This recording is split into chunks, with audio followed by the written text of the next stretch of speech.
Tonight, a worldwide exclusive, Princess Diana, as you've never heard her before. I hated myself so much, I didn't think I was good enough. This is the story the royal family doesn't want you to hear.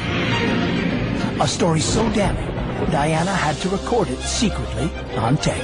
My husband made me feel so inadequate in every possible way. She hoped the tapes would change her life for the better. They wound up changing history. Now, 6 years after her death, her voice will finally be heard. Diana, intimate and unrehearsed. I said, I can't know. I can't do this. This is absolutely unbelievable. Both joyful and anguished. I was just so desperate. I knew what was wrong with me. With remarkably candid confessions and explosive revelations. I was trying to cut my wrist with razor blades. Plus, never-before-seen video that offers a rare glimpse at the lighter side of a princess. To that question. And exclusive interviews with Diana's closest friends, some talking for the first time. Tonight, an NBC special, Princess Diana, The Secret Tapes. Good evening, I'm Jane Pauley. The Princess of Wales lived her life in public. She couldn't hide from the press if she tried, and she did try. But the public's appetite for details about Diana's life was insatiable. And still, the true story of her life, to a remarkable degree, was secret, until she told the secrets herself on 6 deeply personal audio tapes, the closest thing we'll ever have to her autobiography. Her own story, from an unhappy but privileged childhood, to a tragically mismatched marriage, to her hard-won independence. NBC has acquired the tapes, which until now have only been heard by a handful of people.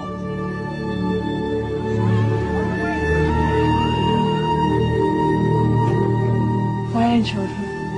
Oh, I'm just demented about them. There are poignant moments, especially when Diana talks about her sons, William and Harry. I hug my children to death. I get in bed with them at night and hug them, and I always say, who loves you most in the whole wide world? And they always say, Mommy. It's so important. But there is bitterness, too, and jaw-dropping honesty.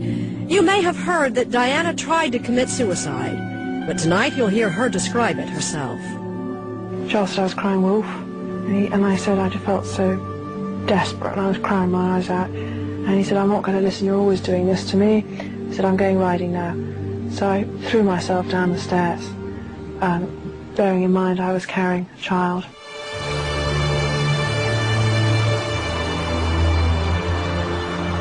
Why did a woman so guarded in her public life record these very personal details?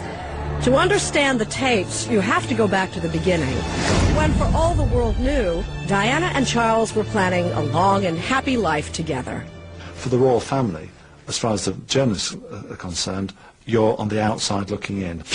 Andrew Morton has been writing about the British royal family since 1982. He'd met Princess Diana several times, but like every member of the family, she refused to do a formal interview. The whole idea of sitting down and talking to Diana was just, it was a fairy tale. You're in dreamland to think about that, because there was no access. I mean, the Queen has reigned for, near 50 years, and she's never once sat down and given an interview. When the royal family did appear, their press events were stiff, short, tightly controlled photo ops. Could you sit more closer, Peter? In that world, the tiniest tidbit, a new haircut, the name of a dress designer, qualified as a scoop. May we know the name of the dog, Your Majesty? Actually, the reporters who covered her had no idea what Diana was really going through at home. Unbeknownst to me and to the rest of the world, Diana was just at the end of her tether. Her husband was effectively living with another man's wife, Camilla Parker Bowles, and nobody had a clue about it. Only a few close friends knew about her torment. One of them was Dr. James Colthurst, a wealthy aristocrat who met Diana on a skiing trip when she was 17. Colthurst, speaking publicly about Diana for the first time, says she was tired of the charade and dying to talk to the press about the miserable state of her marriage. There can be a level where people can tolerate so much. The sense was that she wanted to shout from the rooftops. The consequences of a tell-all interview were potentially catastrophic. Buckingham Palace could dismiss her as a lunatic. The press could turn against her. Diana might gain her freedom, but as Colthurst repeatedly warned her, the cost could be unbearable. The monarch had control over Diana's children, something she was acutely aware of. They might try to label her as psychiatrically unsound, that she would then lose her 2 children. Colthurst urged her to tell her story through an intermediary. A book, he argued, would give Diana more control over how the story was told. She was going to say something anyway. That was going to happen. Whether that was going to be a loose cannon and an uncontrolled explosion, or whether it was going to be something which people subsequently could understand her well and therefore be sympathetic to her. The question was then, how could it be done? Colthurst did know one reporter he thought he could trust. Andrew Morton was working on an unauthorized biography of the princess when Colthurst arranged to meet him and offered him a chance to write the authorized kind. James kind of said, do you want an interview? I said, of course I do. Andrew phoned me one day and said, Mike, you're not going to believe this, and he was absolutely right. Morton took Colthurst to meet publisher Michael O'Mara, who had helped to promote the fairy tale version of the royal family in a series of best-selling picture books. O'Mara thought Colthurst was making the whole thing up. I took some of the books I previously published off my shelves and opened them on my desk and said, well, look at these pictures. This happy woman, smiling woman with the gorgeous kids. There she is with her husband. They're holding hands and smiling. I mean, look, these are the happiest people in the world. James said, that's the point. She's having to fake it. The 4 of them, princess, publisher, writer, and friend, started to hatch a plan. Morton would interview a few of Diana's closest friends so he could say the most personal information in the book came from them. As for the interview with Diana, She was being followed all the time by the paparazzi. If I was seen, then that would blow the whole cover. It was Mike's suggestion, as I remember it, that the only way to have an interview in a manageable form was to record the interview on a tape recorder. The only person who could do that was me. Morton would write interview questions, and Colthurst would ask them, recording Diana's answers on tape. No one would suspect him. He came to Kensington Palace to see Diana all the time. A simple enough plan, but the 4 co-conspirators would soon become anxious, even frightened. There would be secret meetings outside of London, scrambler phones, even an office break-in. And with all the precautions, not one of them predicted the explosive impact these tapes would have. One afternoon in May 1991, James Colthurst rode to Kensington Palace on a bicycle.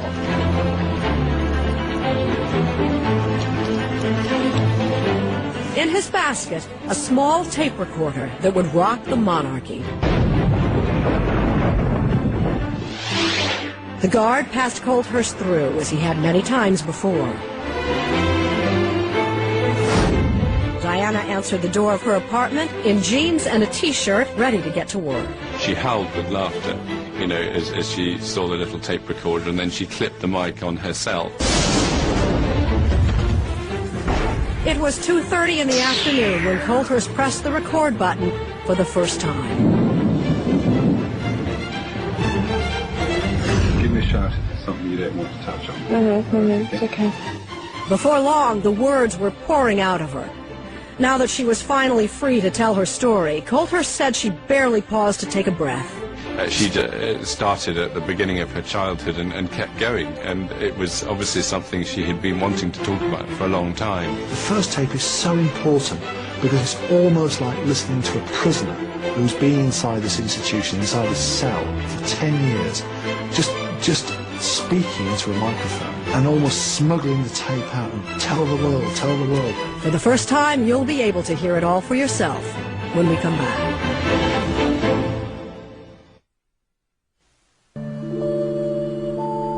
The stakes were high in May of '91 as a little tape recorder began to roll in Diana's living room. Her friend James Colthurst sat across from her in what would be the first of 6 recording sessions. This is a photograph he took of one of them. With a list of questions in hand, Colthurst started with her childhood. Any things that stand out, particularly in your childhood? No, I mean, it was a very unhappy childhood. parents are busy sorting themselves out. Lady Diana Frances Spencer was born in 1961 into one of the oldest aristocratic families in Britain. Althorpe, the family estate, was in turmoil. When Diana was 6, her mother ran off with another man. The divorce was vicious. I remember seeing my father slap my mother across the face, and I was hiding behind the door, and she was crying. And I remember Mummy cried an awful lot. Diana distracted herself at boarding school, mostly with athletics. She admits she was no scholar, though there were a few subjects she liked. History fascinated me, Jews and Stuarts, did all that, adored that, but I never anticipated I'd end up in the books. Were you popular as a pupil? Yes. Yeah, well, you got on all right? Adored them. You didn't shout out answers and things like that? No. Probably because I didn't think I knew them. As for romance, well, she was more interested in romance novels. She was saving herself for the man she would marry. All my friends had boyfriends, but not me, because I knew somehow I had to keep myself very tidy for whatever was coming my way. In November of 1977, when Diana was 16, a royal visitor arrived at Althorpe, and the house was abuzz. Her sister Sarah had brought a young man home, none other than Prince Charles, royal biographer Penny Junor. In his late 20s, Prince Charles was a great catch. He was heir to the throne, he would be king, and he was a glamorous figure. He was regarded as an action man. He was always seen in one uniform or another, doing daring and dangerous things. But Sarah's little sister wasn't all that impressed. First impact was, God, what a sad man. He came with his Labrador, and my sister was all over him like a sort of bad rash. I thought, God, he must really hate that. And I kept out of the way. I remember her being fat, podgy, non-makeup, unsmart lady, but I made a lot of noise, and he liked that. Neither of the Spencer girls would hold the prince's interest for long. Charles was something of a playboy then, traveling the world, not exactly ready to settle down. Diana, meanwhile, moved to London to an expensive Kensington apartment she shared with a few girlfriends. She signed on to work as a kindergarten teacher. It was one of the happiest times in her life. It's nice being with fat with girls, and I love that. It's great, laugh my head off there. But life was about to get complicated. Just after she turned 18, Diana met Prince Charles again at a friend's house. This time, the prince, now 30, and under great pressure to find a proper wife, took a more active interest in her.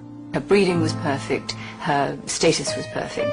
He went out with all sorts of very glamorous and sophisticated women, and here was a woman, a girl, who was very fresh and naive and sweet and funny, and she flattered, and sweet and funny, and she flattered him. They began dating, and after 2 months, Charles invited Diana to join him for Scotland's Braemar Games. It would be her first royal event. She would stay at Balmoral Castle, an official residence of the Queen. Yeah, that's great. I was terrified. Well, I mean, I never stayed in Balmoral before, but wanted to get it right. That visit to Balmoral was a milestone for another reason. It's where the paparazzi first picked up the scent. Her life would never again be her own. The press began to follow her everywhere, even spying on her through her apartment windows. People did not understand. They had binoculars on me the whole time. They hired the opposite flat, looked into my bedroom. I cried like a baby in the four walls. I just couldn't cope with it. But the reporters refused to back off. Any announcement of your marriage in the near future, can you tell me? They knew Diana was the one. She knew it too. I'm not going to say anything, babe. Prince Charles did give us a hint himself. He said we wouldn't have to wait too long.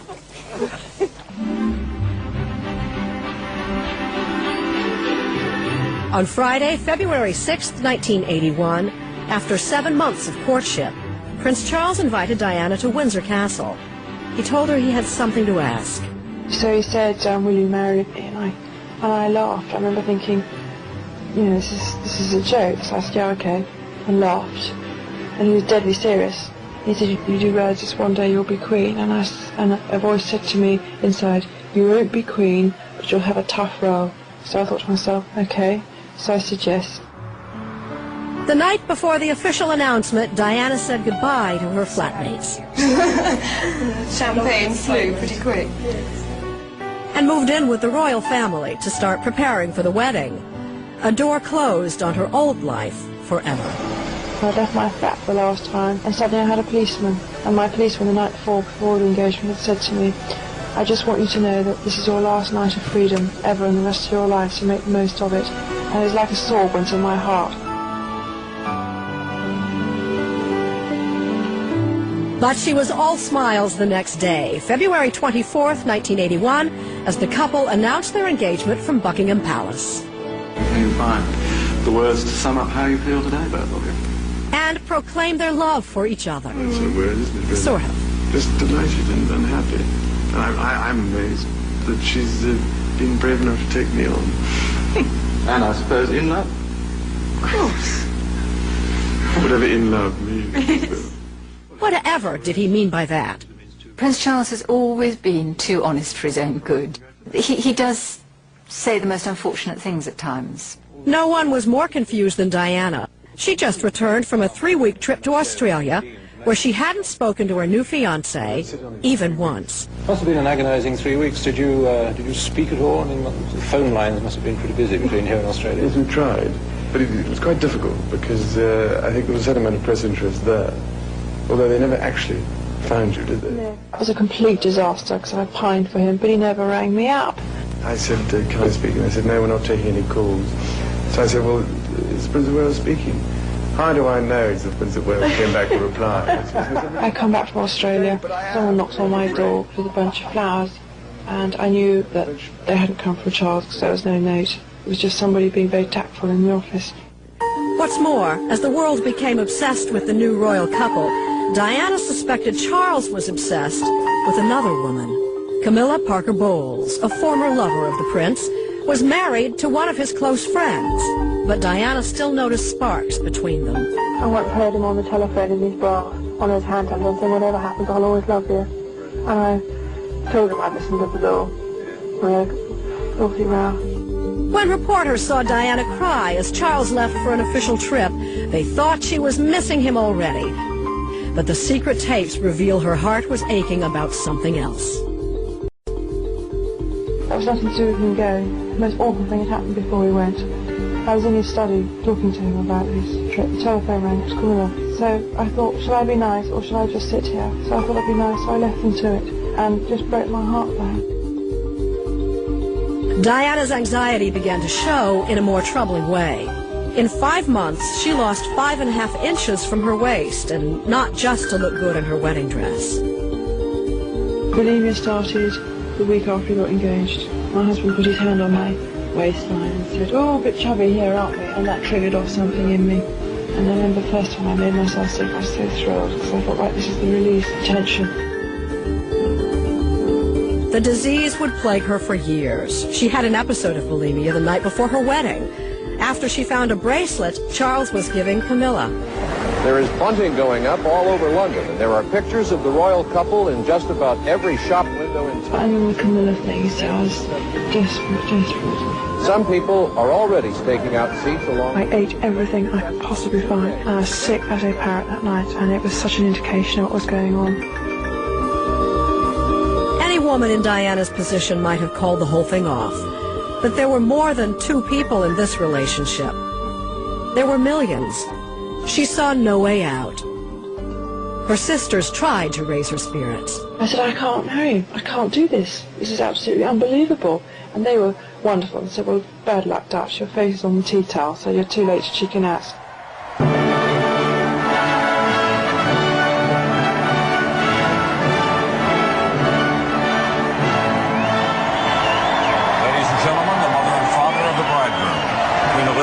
His Royal Highness the Prince of Wales, Prince Charles, heir to the throne of England. And here comes the bride. On the morning of July 29th, 1981, with trumpets blaring and a worldwide audience of more than 700 million savoring every detail, Diana emerged from her glass carriage, feeling like she was going to an execution. I was very, very deathly calm, deathly calm. I felt as I was a lamb to the slaughter, and I knew it, but I couldn't do anything about it. It was all pomp and spectacle.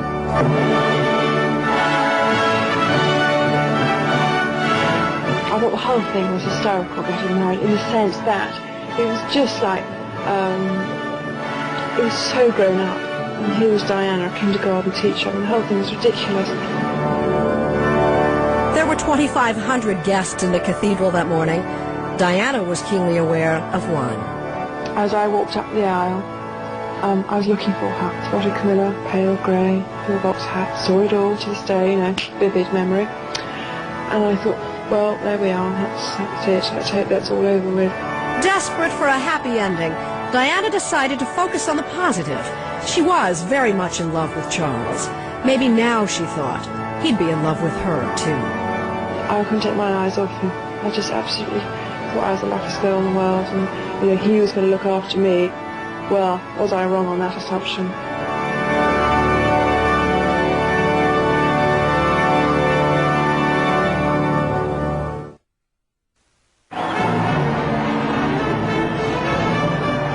After their wedding, the royal couple set out for Buckingham Palace. 1 million people, by some estimates, turned out to show their excitement for Diana. The new princess was awestruck. Got out on the balcony, overwhelming what we saw. So humble, making all these thousands and thousands of people happy. It was just wonderful. Former palace spokesman Dickie Arbiter remembered the single moment the crowd had been waiting for. It was almost a chant from the crowd. Kiss her, kiss her. And they did kiss on the balcony. Never been done before. But they did, and there was a tremendous roar from the crowd. But even in those first hours, those who knew Diana best were already worried about her future. It was an optimistic time, but I can also remember a sense of just wondering, how she'd manage in the system, and I think that was a shared feeling by many of us. Their wedding night was to be their first intimate night together. Diana said only that it was strange, very strange. They spent part of their honeymoon on the royal yacht, Britannia, but romance hardly filled the air. For their private diversion, Charles brought the works of a South African philosopher. I just had tremendous hope in me, which was slashed by day 2. My husband took 8 Lawrence Vanderpost novels along on our honeymoon. Well, no, to read. So every lunchtime or dinner time, when we were allowed to be on our own, we were supposed to read them, but we were never on our own. And I remember crying my heart out on my honeymoon. I was so tired. For all the wrong reasons. Totally. Her husband's choice of reading material was the least of her worries. We were opening our diaries to discuss various things. Out comes 2 pictures of Camilla. And on our honeymoon we have a white tie in the President's cadet. Cufflinks arrive on his wrists.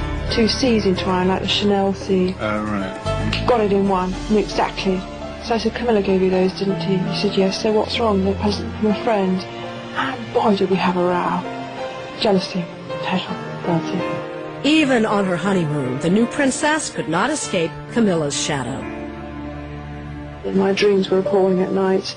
I dreamt of Camilla the whole time, and the bulimia was appalling, absolutely appalling. It was rife. It was 4 times a day on the yacht. Anything I could find, I would gobble up and be sick 2 minutes later. Very tired. 1 minute, one would be happy, the next minute one would be blubbering one's eyes out. How are you enjoying married life? Highly recommend. Diana kept her troubles hidden from the public. Her admirers clung to the image of the kindergarten teacher plucked from obscurity by a handsome prince, who took her off to a castle to live happily ever after. But Diana struggled to find her footing. So that first week was such a traumatic week for me. I learned to be royal in 1 week. I was thrown into the deep end. Nobody ever helped me, at all. They'd be there to criticise, but never be there to say, well done. Diana fell back on what she knew best, to be herself. She had the common touch that could bridge the gap between the palace and the people. The public responded to her. It would be a long time before Diana understood why. People say to me, thank you for bringing happiness into my life. Thank you for coming. Thank you for making the effort. Thank you for being you. All those things I never used to believe. Engaging the public is one thing. Coping with the media, quite another. They demanded more and more. Ken Lennox made a career out of photographing Diana. Everything she did, every time she breathed in or out, they took a photograph. The whole world were focusing on me every day. I was in the front of the papers, and I thought this was just so appalling. I hadn't actually done anything specific like climb Everest or done something wonderful like that. In November of 1981, the palace announced that the princess was pregnant. Diana's struggle with her health proved doubly difficult. Sick the whole time, bulimia and morning sickness. People tried to put me on pills to stop me being sick. I refused to take the responsibility that if the child appeared handicapped, I wasn't going to take responsibility.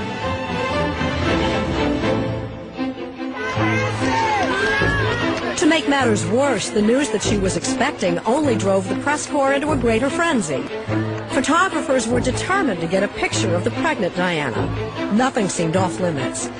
Lennox and his tabloid competitors followed Diana and Charles on their vacation to a very private island in the Bahamas. Using a very long lens, Lennox snapped pictures of a pregnant princess in a bikini. She was distraught. I was horrified, because I'd never walked around looking like that in a bikini. The Queen called it the blackest day in the history of British journalism. Overstepped the line, yeah. Oh, totally overstepped the line, by the standards of that time. Long after the episode, Lennox asked the princess whether she was prepared to spend the rest of her life coping with the press. Her answer was telling in its naivete. She said, "Oh, Mr. Lennox, Prince Andrew will get married and I'll be forgotten about. And there'll be a new woman on the scene." And I said, "I don't think that's going to be the case." In truth, Diana would be hounded by the press for the rest of her life. I had a very bad time with the press, because they literally haunted me and hunted me. Haunted and hunted, Diana struggled to cope with feelings the press would know nothing about, but which would shape the rest of her life and their coverage of it. When we return, Princess Diana reveals her secret torment.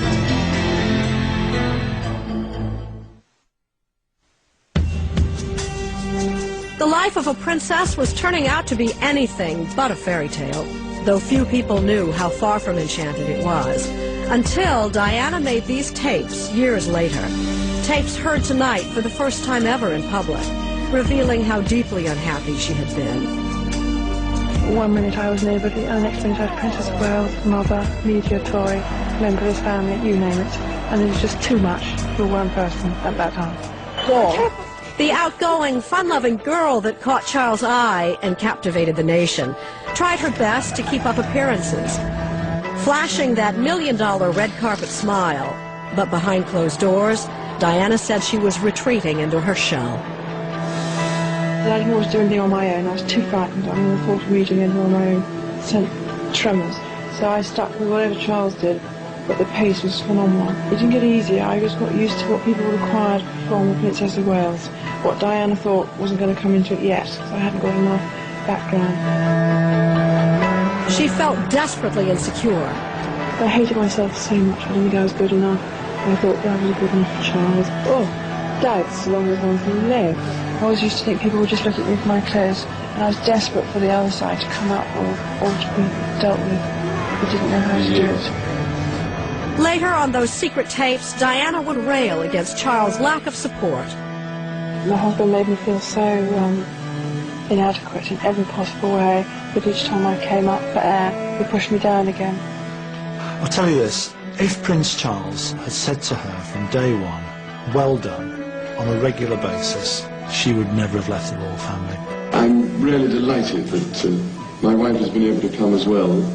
Far from being distant and uncaring, his supporters say the prince was deeply concerned about his wife. He did all sorts of things to try and make her happy, and it made no difference whatsoever. And Diana was so needy that what she actually required was 100% of somebody's attention. The bulimia, first apparent during her engagement, by now was out of control. I wasn't well at all. and told everybody I was tired the whole day. But it was the bulimia that totally taken grip of me. Suddenly in the middle of dinner, I got sick and come back again. And they said, why didn't you go off to bed? And I felt it's my duty to sit at the table. Duty was all over the shop. I didn't know which way to turn at all.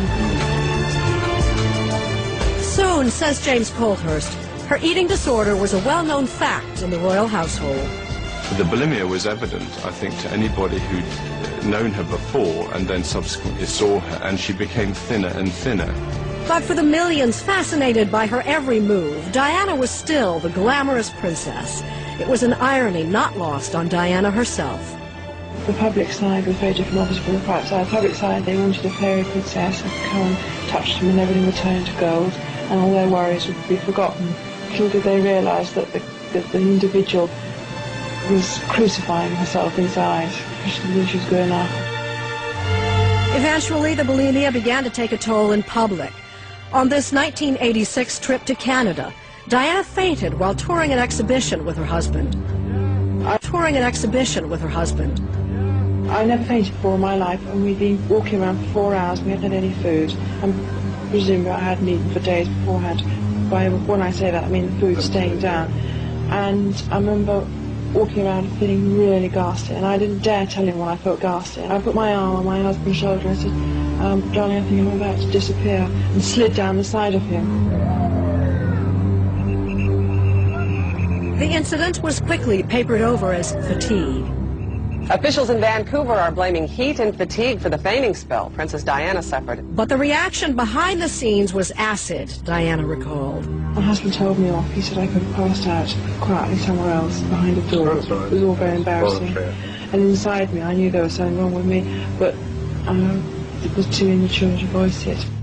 My wife is feeling much better now than she was earlier this afternoon. New Year's 1982. Just 5 months into their marriage, pregnant Diana was feeling wretched.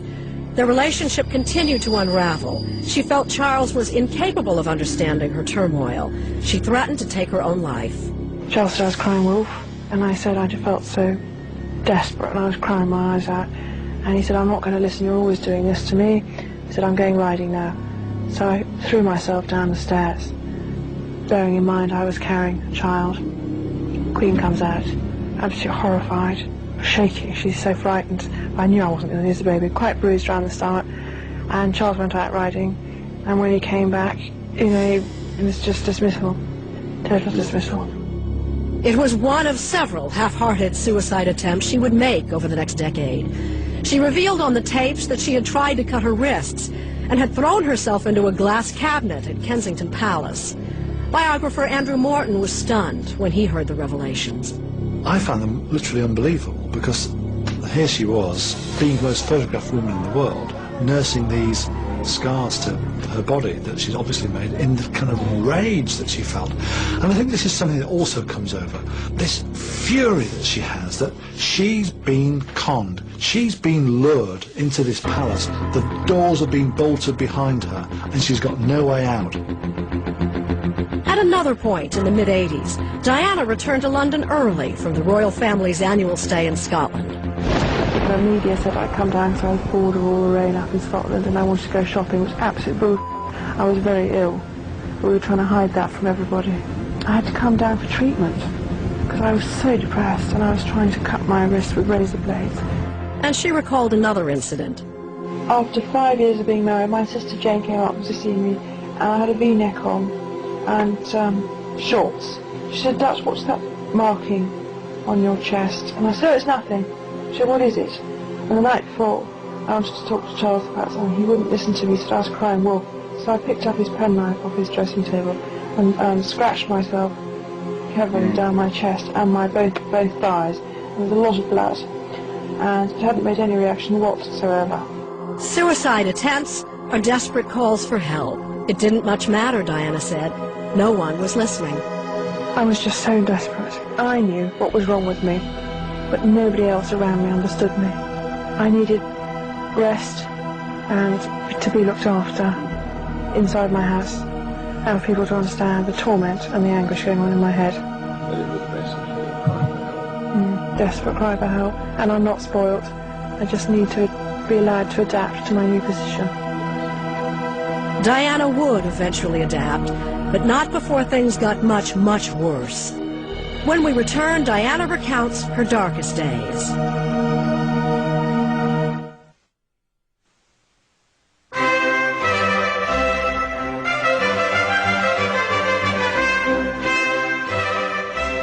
From outside the palace gates, spring 1982 appeared idyllic as the royal couple awaited their first child.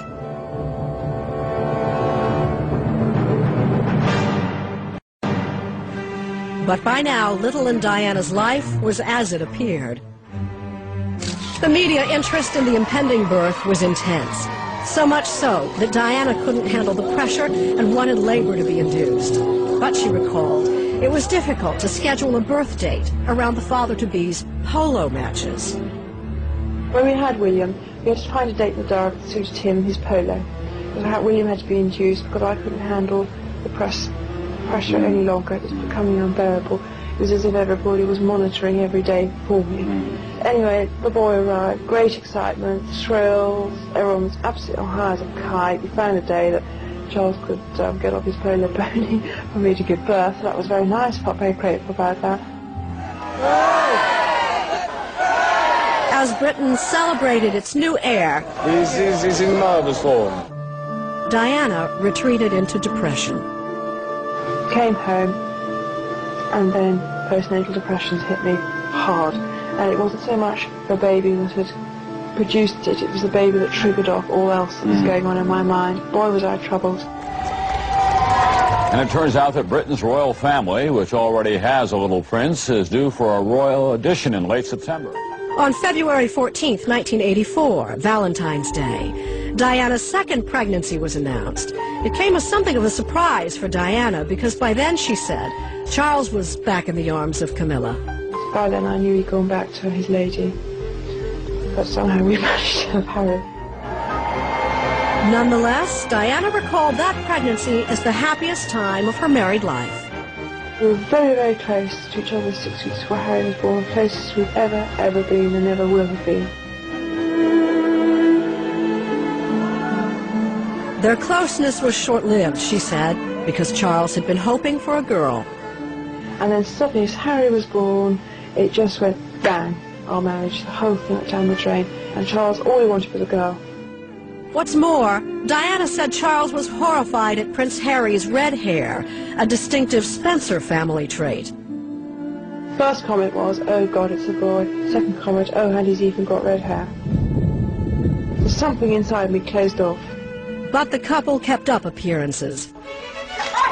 As in this 1985 British TV documentary called The Prince and Princess of Wales Talking Personally, in which Diana continued to play the role of the ideal royal consort.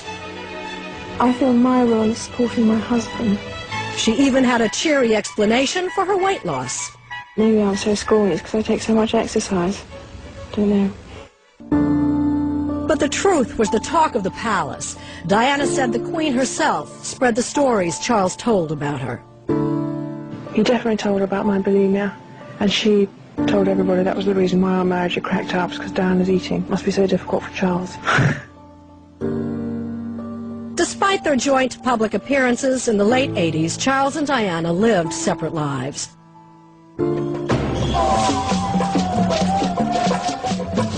Diana took solo trips abroad and related to people in a way no royal had ever done before, bringing comfort to lepers and AIDS patients. And this particular man was so ill, he started crying when I sat on his bed and held my hand, so I thought, right, Diana, do it. Go on, just do it. So I gave him an enormous hug, and it was just so touching as he clung to me and he cried, and it was wonderful. It made him laugh. It was a time of cruel contradiction for Diana. On the outside, adoring crowds and exciting work, while on the inside, she was isolated, depressed, and more desperate than ever. I've got what my mother's got. However bloody you're feeling, you can put on the most amazing show of happiness. What had happened during the 1980s was a parallel universe. That the world had lived in the fairy tale, Diana had lived in the nightmare, and she felt utterly powerless inside this system. Powerless and bitterly jealous of Camilla, especially after Charles apparently stopped sleeping with his wife altogether after their 1987 royal trip to Portugal. Shop closed up very quickly after Portugal, and that was it. And whether that meant that Camilla would come back in a big vengeance, I have no idea. I have no proof. She talked about Camilla a great deal in one or two of the lighter discussions about Camilla, as she would say herself. You know, what she found difficult to understand is how on earth she was losing out to a girl who had, you know, bad teeth and smoking and had dandruff. Convinced she'd been cast aside by her husband for his old flame, in the mid-1980s, Diana herself turned to others for affection. In July 1986, Diana met James Hewitt at a party.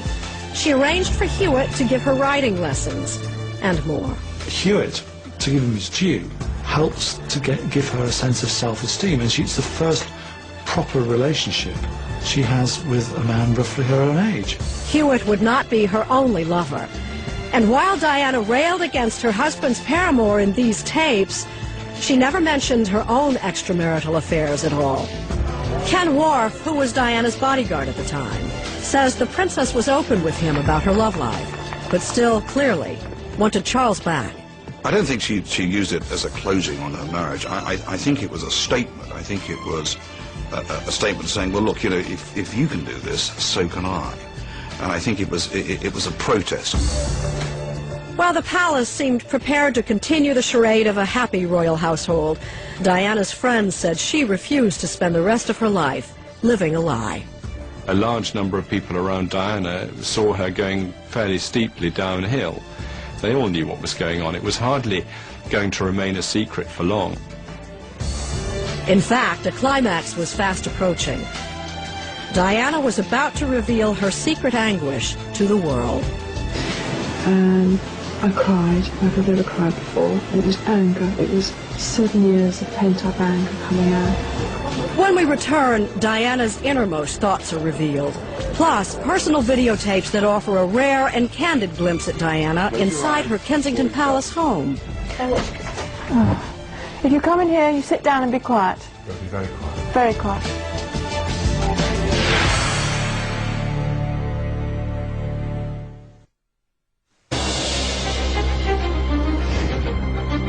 A suicidal princess. I threw myself down the stairs. It was the anguish the world never heard. 6 secret tapes. Diana's own words revealed for the first time. My husband made me feel so inadequate in every possible way. Now, more explosive confessions and stunning revelations. It was 7 years of pent-up anger coming out. Including Diana's dramatic face-to-face confrontation with her husband's mistress. I said to Camilla, don't treat me like an idiot. And in another worldwide exclusive, never before seen video of Diana inside her palace home. Sorry. Rare glimpses of candor and laughter. And haunting predictions about her destiny. I always knew I'd never be the next queen. An NBC special. Princess Diana, The Secret Tapes. Was the handsome prince in love with his princess? We thought so, or wanted to believe it. Buckingham Palace wanted us to believe the royal marriage was a happy one. It was not. Tonight, more revelations about her health, how she felt like a captive in the royal household, how she confronted the other woman in her husband's life, and how she plotted and schemed to get her story told. Here is the stuff of which fairy tales are made. The prince and princess on their wedding day. Fairy tales usually end with the simple phrase, they lived happily ever after. The new princess had great hope that wishes would come true. She was awestruck as she stepped out on the balcony that day as the newest member of the royal family. Overwhelming what we saw. So humble, making all these thousands and thousands of people happy. It was just wonderful. 6 years before her death, Diana spoke about that moment and much more, recording her most intimate thoughts on 6 audio tapes which have been acquired by NBC and are being heard for the first time. They reveal a woman caught between her dreams and her despair. The public side was very different, obviously, from the private side. The public side, they wanted a fairy princess who would come and touch them and everything would turn into gold and all their worries would be forgotten. Little did they realise that the individual was crucifying herself inside because she didn't think she was good enough. On the tapes, Diana talked frankly about so many things. The joy she had in raising her two sons, William and Harry. I hug my children to death. I get in bed with them at night and hug them, and I always say, who loves you most in the whole wide world? And they always say, Mommy. It's so important. But also her struggle to emerge from the shadow of Camilla Parker Bowles, Prince Charles' lover. I once heard him on the telephone in his bath, on his hand telephone, saying, whatever happens, I'll always love you. The tapes were recorded with the help of a close friend and revealed Diana's most intimate feelings. She was blunt as she spoke of resorting to extreme measures, even attempting suicide, as her marriage fell apart. I was so depressed, and I was trying to cut my wrist with razor blades. The broadcast of Diana's recording stirred reactions around the world. Princesa Diana. Princesa Diana. The obsession with Diana's life has barely begun to fade. Those extraordinary tapes that broadcast on American television station NBC. But if Prince Charles has thoughts about the tapes, he's keeping them to himself. Diana was forthright on the recordings about her bulimia, the disease which had come to dominate her life. The bulimia was appalling, absolutely appalling. Anything I could find, I would gobble up and be sick 2 minutes later. Diana said her husband accused her of crying wolf about the disease, which added to her distress. My husband made me feel so inadequate in every possible way that each time I came up for air, he pushed me down again. You know, even if I ate a lot at dinner, Charles would still say, oh, is that going to reappear later? What a waste. By 1988, the disease had gotten so out of hand, an old friend confronted the princess and gave her an ultimatum. She said, well, you must tell your doctor. I said, I can't. She said, well, you must. I'm going to give you 1 hour to ring up your doctor, and if you don't do that, I'm going to tell the world. Diana finally acknowledged that she needed help. I suddenly woke up and realized that I was on the way down fast. Diana went to a specialist in eating disorders, the same doctor who had treated her sister Sarah for anorexia. Right away, he suspected Diana had tried to commit suicide. He said to me, how many times have you tried to get rid of yourself? And I thought, wow. So I said about 4 or 5 times. He said, how? And I said, all various instruments I tried, and threats and all the rest of it, glass, a lot. And he said, I can get you better in no time at all. The problem lies with your husband. And he said, in 6 months' time, you'll be a totally different person. As Diana began to gain control over the bulimia, her strength returned, and so did her courage. She planned a confrontation with the other woman in her husband's life. The voice inside me said, just go for the hell of it. So I sat myself up suddenly and thought, this was my big step. It was the winter of 1989. Charles and Diana were invited to a birthday party for Camilla's sister. Unexpectedly, Diana agreed to attend. Bodyguard Ken Wharf drove the couple to the party. It was clear that Prince of Wales was unhappy that he was being accompanied by his wife, and I'm sure that Diana probably had a hidden agenda here. After dinner, Diana noticed Charles had slipped away. She went downstairs and found Charles and Camilla talking to another guest. I said to the 2 men, okay boys, we'll just have a quick word with Camilla, and I'll be up in a minute. And they shot upstairs like chickens with no heads, and I could feel upstairs all hell breaking loose. What's she going to do? Diana decided this was the moment to make it clear to Camilla that the royal marriage wasn't big enough for both women. I was terrified of that, and I said, I know what's going on between you and Charles, and I just want you to know that. And she said to me, very interesting, she said to me, you've got everything you've ever wanted. You've got all the men in the world fall in love with you. And you've got 2 beautiful children, what more would you want? So I said, I want my husband. And I said to Camilla, I'm sorry I'm in the way, and it must be hell for both of you. But I do know what's going on, don't trip me, I've needed it. Tension was high as Wharf drove the royal couple home that night. I remember in the car that there was a debate between the two of them. Some of it seemed to be fairly hostile. And in the car on the way back, my husband was over me like a bad rash.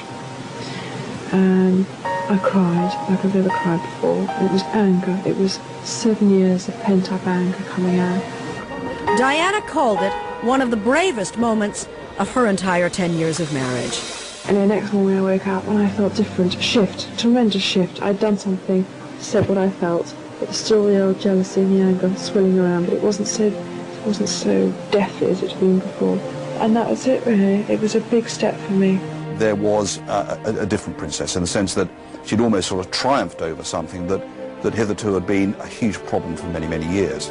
And there was no doubt in my mind that this really signified the ending of a marriage. As the marriage spiraled downward, the palace tried to convince the public that the couple was still devoted, but the effort failed. A case in point, a trip to the Taj Mahal, a symbol of enduring love. Charles had visited when he was single and vowed then to return with the woman he loved. But instead of going with his wife when the opportunity arose, he went off to a business meeting instead, leaving the princess to pose alone. For photographer Ken Lennox, the symbolism was inescapable. Here's Diana at one of the most romantic places in the world, sitting there on. And it was a sad photograph, and we saw more and more of these photographs. It was just before that trip to India that Diana had begun making her secret tapes. She could no longer maintain the charade and was now determined to tell the public the truth about her private anguish. It would be a risky move. And later, another set of secret tapes. I can't do this. It's ghastly.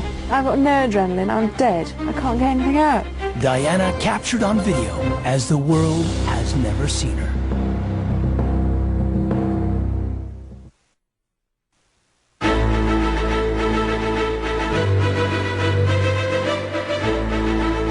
In 1991, for the first time, Diana began to take control of her life.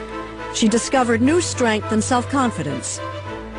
I'm much happier now. I mean, I'm not blissful, but I'm much more content than I've ever been, because I've really gone down deep and scraped the bottom a couple of times and come up again. But Diana told her close friends she felt more trapped by her marriage than ever, and more alienated from the royal family. She was becoming angrier and angrier at what was going on within the situation. I think I'm going to cut a very different path from everyone else. I'm going to break away from this setup. That's when Diana decided to make her boldest move yet and reveal her secret misery to the world. I think she was trying to make her case first before anybody else did it for her. Telling the kind of explosive story Diana had in mind would break every rule of royal conduct. She would have to remain anonymous, fearing the consequences. The royal family might pronounce her mentally unsound, or worse. The monarch had control over Diana's children, something she was acutely aware of. She was extremely concerned that she could then lose the children. So if Diana was going to risk telling her story, it would have to be anonymously. In a book, she could reveal her secrets, but deny that they came from her. James Colthurst proposed his friend, Andrew Morton, an author and freelance royal reporter, whose pieces were largely sympathetic to Diana. James said, "Do you want an interview?" I said, "Of course I do." Hardly believing what was happening, Morton took Colthurst to his publisher, Michael O'Mara. He must have been extremely suspicious of me. I was convinced instantly that the guy had to be some kind of con man. Colthurst was able to convince the author and publisher he was for real. But they had to protect Diana, who was watched day and night by photographers and palace staff. So the three hatched a plan. Cheers. Morton would write questions for Diana and give them to Colthurst, already a regular visitor to Diana's palace apartment. No guard would ever suspect what was nestled in the basket of his bicycle. James would go into Kensington Palace with his tape recorder and the questions. Straightforward questions about her childhood, her teenage years, the honeymoon, the romance. She took the sheets of questions, clipped the mic on and settled down and answered away. Is this all right? Yeah, it's fine. It's excellent. Perfect. Yeah, it's great. Very relaxed, a lot of laughter. If Diana's mood was light-hearted, almost innocent, then her accomplices also had no clue about the gravity of their undertaking. Until they heard Diana's voice on tape. My husband made me feel so inadequate in every possible way. I threw myself down the stairs. I was just so desperate. My heart nearly stopped beating on the spot. Whoa, it was just amazing stuff. It was just mind-blowing. That fall, Colthurst pedaled his bike in and out of Kensington Palace, taking in blank audio tapes. I felt I was a lamb to the slaughter. And bringing out stunning new revelations to a wide-eyed author and publisher. I couldn't believe how cold and how I thought one thing, but actually another thing was going on. The lies, the deceit. She was actually dishing the dirt on the core of the royal family. This was ultimately an extremely anti-Windsor, anti-royal family book. In fact, Diana's revelations were so damning, O'Mara feared what might happen if the book-writing scheme was uncovered. With the main source of the scandal denying any participation, the author might end up in court. I remember going to the lawyers, and, you know, the lawyer was a top-level lawyer, and he said, who's the court going to believe, Mr. Morton, you or the Queen? So we knew that it had to be right. But it had to be right for Diana. So Colthurst delivered chapters, the princess scrutinizing every word and editing the manuscript with her distinctive handwriting. Like this line, which she corrected to tell of her early love for Charles. I think it was a shock to her when she saw it written down on paper. It got all kind of serious then, you know? Taking extra precautions, the accomplices used code names, payphones, even scrambler phones, and met in the back rooms of out-of-the-way restaurants. I had my office swept for bugs. Diana had her offices swept for bugs. Were they simply paranoid? It didn't appear so when Morton's office was broken into and ransacked. So for nearly 6 months, with every new chapter, the conspirators became more frightened.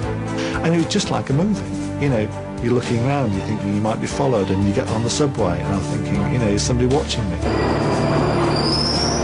I was always worried if I fell off the bicycle or something and somebody then listened to the tape and realised what they had in their hand. It was a little bit like having a ticking bomb. The bomb nearly went off too soon. Riding through the centre of London, Colthurst hit a pothole, sending the manuscript flying. This manuscript started to spread across the road right outside the House of Commons. I rescued all the papers and shoved them quickly back into the box. I got away with it, so that really woke me up. So as the publication date neared, suspense built to a frenzy. Sensational excerpts of the book would first be released in a national newspaper. I can remember feeling extremely anxious about what was about to happen. In a handwritten note to Colthurst, Diana declared the conspirators were preparing for the volcano to erupt. I don't think any of the conspirators really fully understood how many megatons this explosion was going to be. But there was no turning back. The presses started to roll, and Diana's story was about to rock the nation. Coming up later, intimate, unguarded. Linda, I'm just knackered, right? Secret videotapes of the princess at the palace.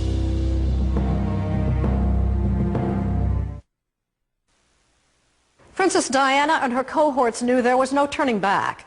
A deal had been made with a prominent London newspaper, the Sunday Times, to serialize Morton's book. For months, they lived nervously with their secret, bracing for, well, they didn't know what to expect, but it was going to be big. Sunday, June 7th, 1992. London awoke to a drab, overcast morning and explosive news. The inflammatory words so closely guarded for nearly a year were now headlines. I got no support from Charles, and the bulimia was appalling. I was trying to cut my wrist with razor blades. People couldn't believe what they were seeing in print. The royal reporters were walking around in circles, not knowing what to do. I thought that was the most monstrous headline, and totally untrue. Caught completely off guard, the palace was stunned. I think the Queen was furious. There's not a family on earth, I think, that would want to see their marital troubles broadcast all over the world, let alone the royal family. From day one, the four conspirators had vowed to hide that Diana was the source of the shocking material. Andrew Morton promised to take the secret to his grave. It looked as though they'd pulled it off. Even close friends of the princess, like Rosa Monckton, were in the dark. Had she said anything to me, I'd have been absolutely livid with her. I considered it a complete betrayal, really, of her family and of her friends. For the creators of the controversy, the response was beyond anything they could have imagined. We were thinking atom bomb, and it was actually like several hydrogen bombs. They were all desperately unhappy that somebody's come along and destroyed the fairy tale. A journalist, Morton now found himself on the other side of a media frenzy. He had to weather criticism of his book while denying the one thing that would have made him credible, Diana's involvement. I didn't interview the Princess of Wales for this book. Have you ever spoken to the Princess of Wales at all? I've spoken to her at the usual press receptions, but not in connection with this book. She hasn't read the manuscript. Which, of course, was not true. I would have loved, from day one, to have said, look, folks, Diana's wanted this book out, Diana wanted this book published. No, I couldn't say that. Still, Diana was suspect from the start. Former Palace spokesman Dickie Arbiter. And I asked her, had she helped him? And hand on heart, she said, no, I don't know anything about it. And I knew she had, but you can hardly turn around to a member of the royal family and say that you're lying. Diana stuck to her story.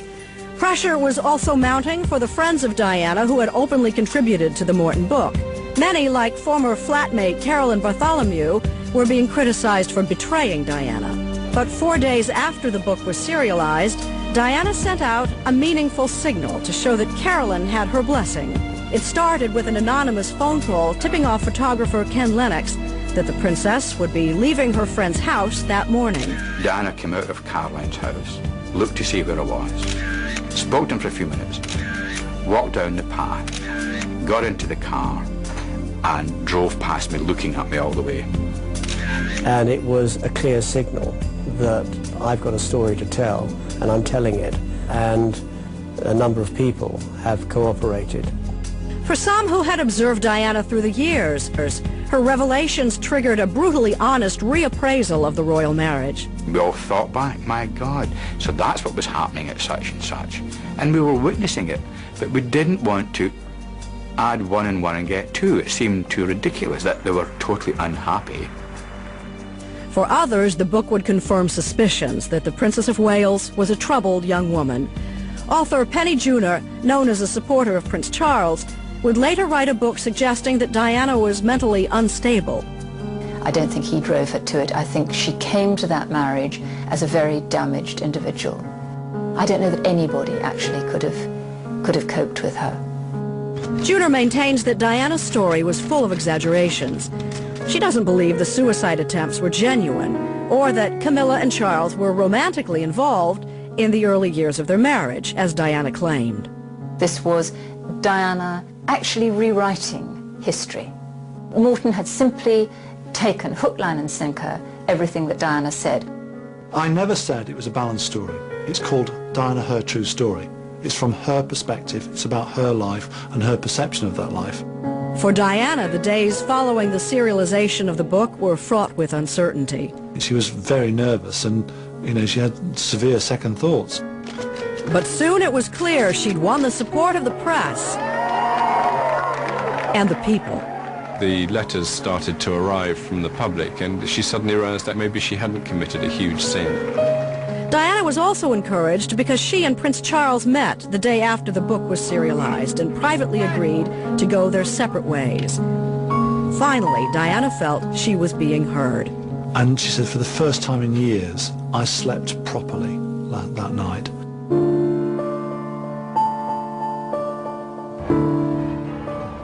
But the Queen rejected the idea of a formal separation, insisting instead on a 6-month cooling-off period. Diana would be expected to stay with Charles and present a unified front. But when the couple traveled to South Korea that fall, their estrangement was painfully obvious. And I remember standing at the airport and the two of them appeared. I thought, oh God, we've lost it. Because you could see it written over their faces. And it was awful. Because the media saw it. And the media knew exactly what they were going to do. But the book had changed the rules. After Diana let her secrets get out, anything was fair game, including lurid material more befitting a pulp novel. Which of the An intercepted phone conversation between Diana and a man named James Gilby was made public. Diana was heard maligning her husband. It's so difficult, so complicated. He makes my life real torture, I've decided. A few months later, it was Prince Charles' turn to be humiliated when an intimate conversation with Camilla was released. I can't bear a Sunday night without you. It's like that program Start the Week. I can't start the week without you. By mid-December, 6 months after the Morton book rocked the House of Windsor, Prime Minister John Major made an announcement. With regret, the Prince and Princess of Wales have decided to separate. Diana had broken free. The plot that began when she recorded the details of her troubled life had worked. She saw the book as her lifeboat, as her passport to a new world. But how would Diana navigate that new world? Up next, they've never been seen by the public. Private videotapes of Diana inside her palace home.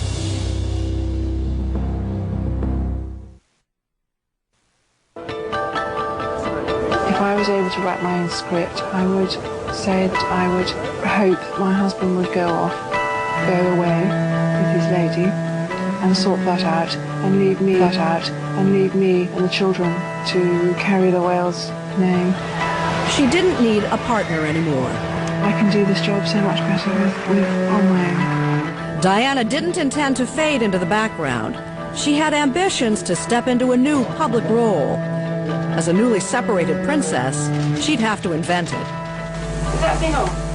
Right. Go back to the top now. Diana sought the expertise of speech coach and actor Peter Sutherland. By the time I came to work with Diana, I was very aware that this woman needed to have her real voice come out. A key question. What?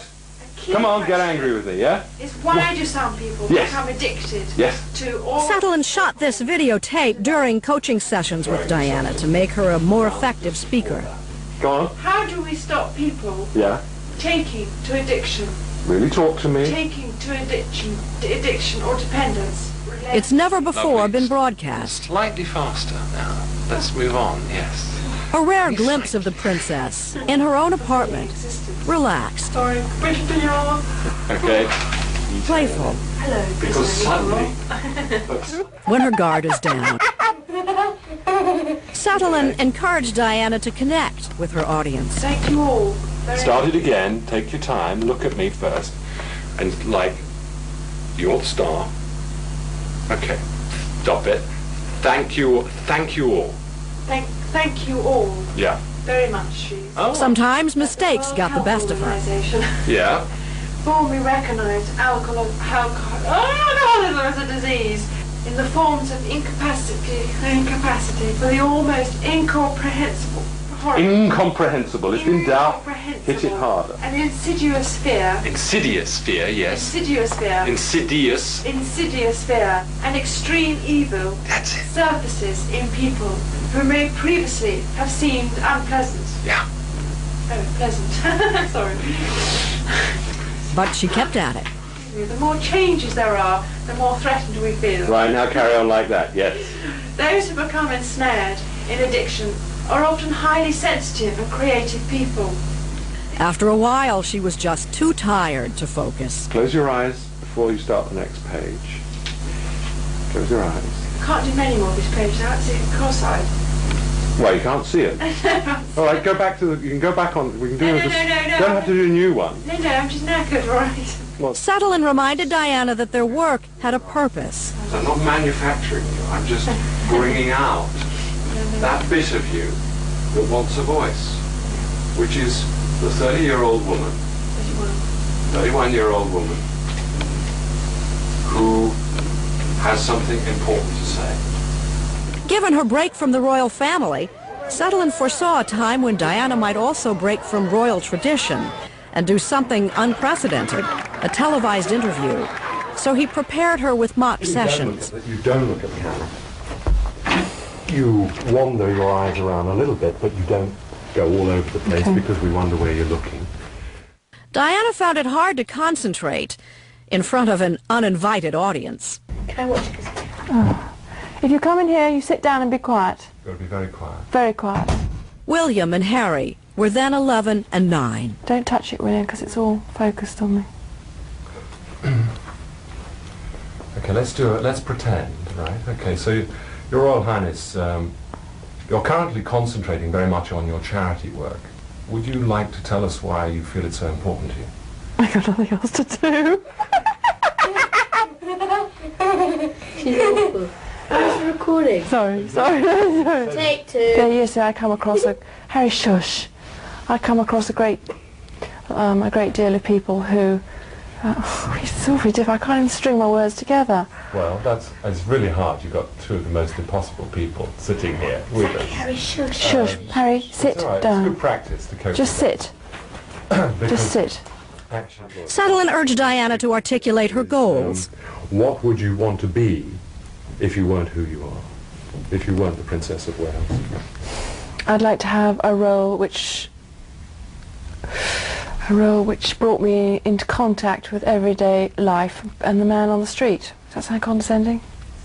You can elaborate that a bit more. So let's, okay, so picture it a bit more as a role. Yes, if you weren't the Princess of Wales, what kind of job would you like to be doing? Well, I'd like to be in a position where I could listen to people and maybe share knowledge on some sort, like counselling or something. So counselling you found interesting. I mean, yes. You talk to a lot of people. I enjoy enormously talking one-to-one to people. Yes. Right. And I mean, you're doing this frequently. What particular aspect of that do you like the most? I like to draw out the darker parts of people's way of thinking. Why the darker parts? Because normally the people I've met, they're afraid to share it with me or with anyone, and I think it helps by tapping onto it. Princess Diana was changing, and so were the causes she chose to support. I chose these particular areas because they were all areas where the individuals have been rejected for some reason or another, and I'm able to relate to that particular department because my role and my duties have drawn me into these areas. Diana's answers reveal how deeply she longed for the affirmation she felt she never got from the royal family. And do you feel that what you do has a positive influence? Well, I hope it does, because I think whoever we are, we all like to be thanked for what we're doing. Diana understood that her position gave her the power to address issues others couldn't or wouldn't, such as AIDS. Because I don't think it's a particularly glamorous area, because it's dealing with all sorts of issues. And the last issue is death, which people do not discuss freely. There was one question, a fundamental question, that she could not answer. Your Royal Highness, you're concentrating very much on your... Stop laughing at me. on your charity work. Why is this work so important to you? Because it highlights the plight. It highlights the plight of others. And if I'm able to go into a situation which makes others more aware of their desperation and... I can't do this. It's ghastly. What's ghastly? Because I've got no adrenaline. I'm dead. I can't get anything out. I don't know the answer to that question. Okay. There was a particularly poignant moment when Sutherland asked a straightforward question. How do you see your role in, let's say, 5 years' time? I haven't a clue to that question. Nobody dreamed she wouldn't have 5 years. The year after Diana's coaching sessions with Sutherland, it was her husband who gave the first one-on-one royal television interview. This is the story of the Prince of Wales today. For a documentary called Charles, the Private Man, the Public Role. A 2.5-hour program, it was this 22-second exchange that viewers remember. Did you try to be faithful and honourable to your wife when you took on the vow of marriage? Yes, absolutely. And you were? Yes. until it became irretrievably broken down. Us both having tried. When they heard from the Prince of Wales's own mouth that he had committed adultery, that shattered a lot of illusions. I think Charles's confession of adultery was about the single biggest mistake he's ever made.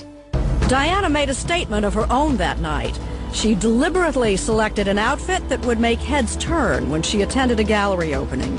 She wore her up-you frock. It was a really lovely black number. Great legs.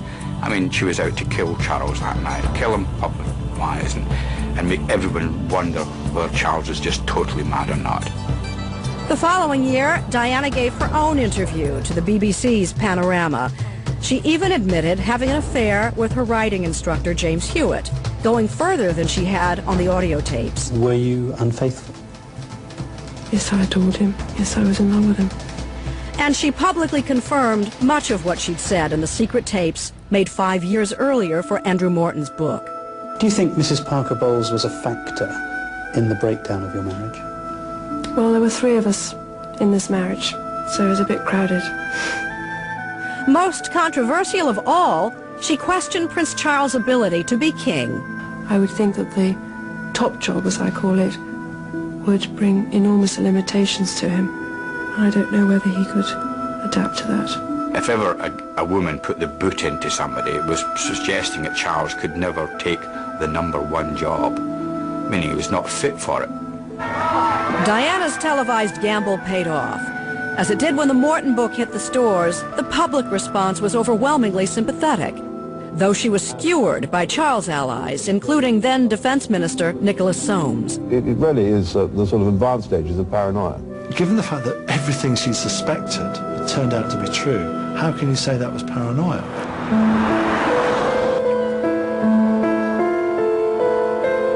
The Queen had had enough.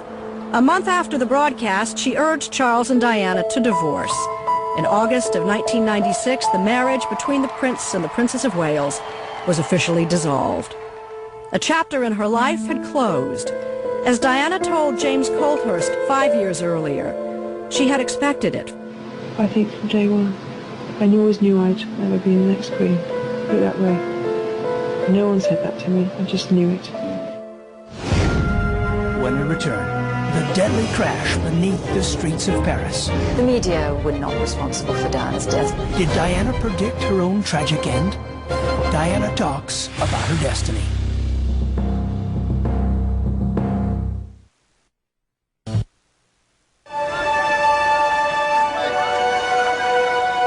Battle-scarred but hopeful, Diana was finally free to pursue the life she wanted, and it would include the romance and affection she craved. I had so many dreams as a young girl, hopes that my husband would look after me, he'd be like a father figure, he'd support me, encourage me, say well done, but I didn't get any of that. So when 1 year after her divorce, a handsome millionaire named Dodi Fayed began to shower her with charm, gifts, and attention, the princess was receptive. Diana had spent most of her life trying to dodge the press, but now she made a point of showing how happy she finally was by orchestrating a photo op on the deck of Dodi's yacht. The Dodi picture on the boat with the kiss and so on, I mean, that was a telephone call between the photographer and Dodi. And Diana. It was all being managed. But Diana's relationship with the press had always been complicated. She used them, they used her, and it was a dangerous game.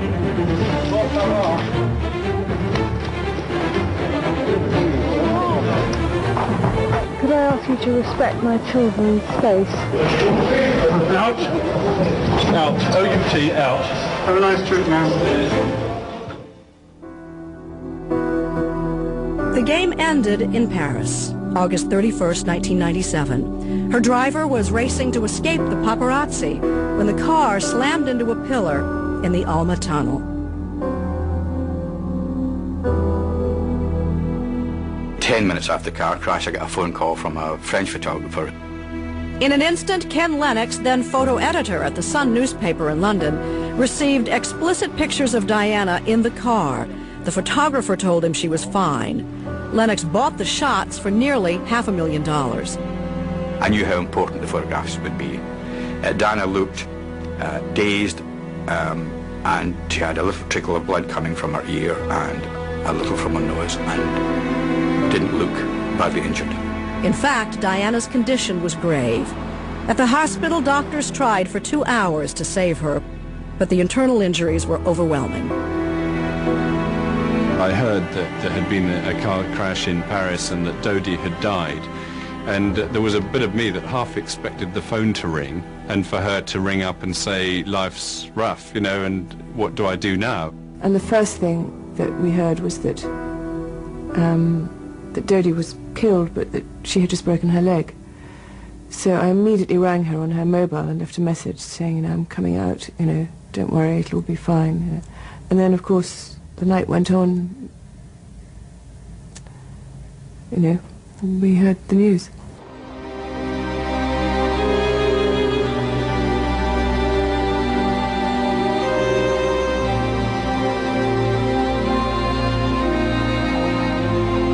At the age of 36, Diana, Princess of Wales, the people's princess, was dead.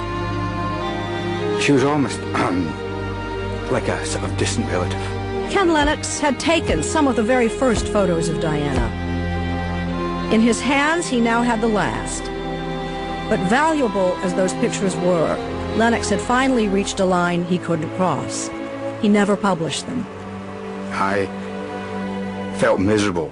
I felt like I had lost somebody that I cared for.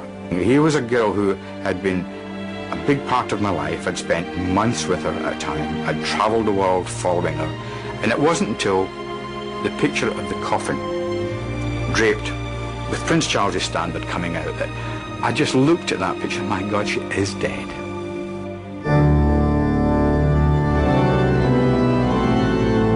More than 700 million people had watched Diana's wedding. 2.5 billion people watched her funeral. The world was in mourning. For me, the abiding memory of the funeral is of the soldiers' feet shuffling along the floor of the abbey. It was just hearing her coming. Goodbye, England's rose. May you ever grow in our hearts. You are At the memorial service, after Elton John brought tears to the eyes of a nation, torn apart. Diana's brother Charles looked for someone to blame. Of all the ironies about Diana, perhaps the greatest was this. A girl given the name of the ancient goddess of hunting was, in the end, the most hunted person of the modern age. Diana's brother makes a speech where he's saying she was pursued mercilessly by photographers who have finally caused her death. Oh.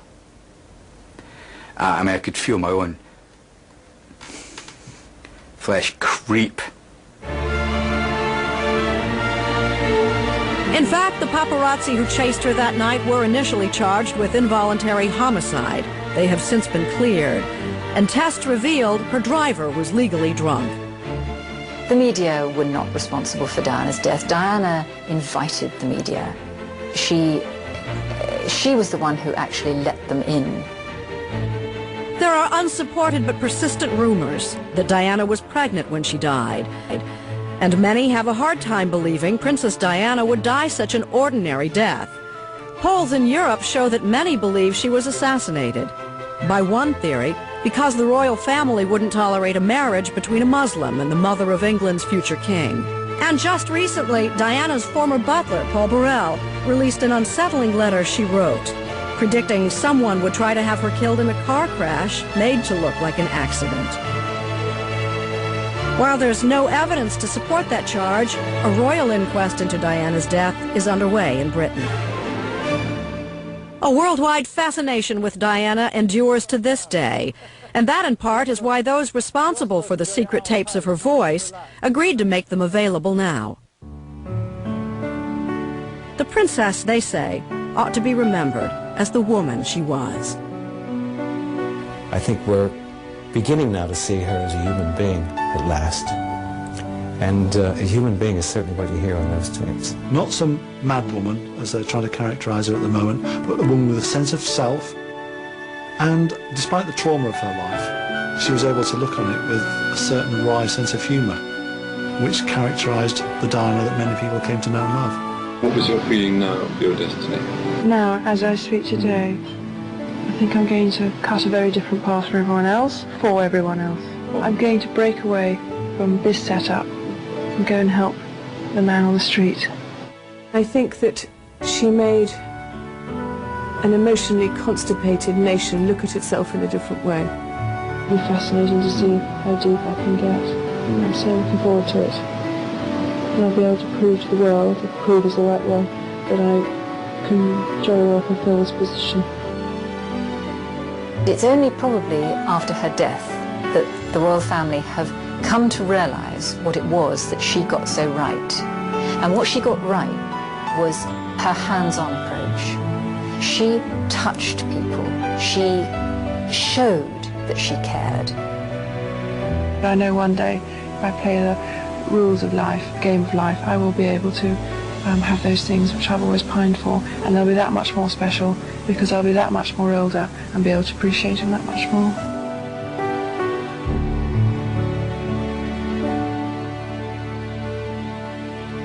Princess Diana recorded her story when her life was in crisis. Her common touch would endear her to the public.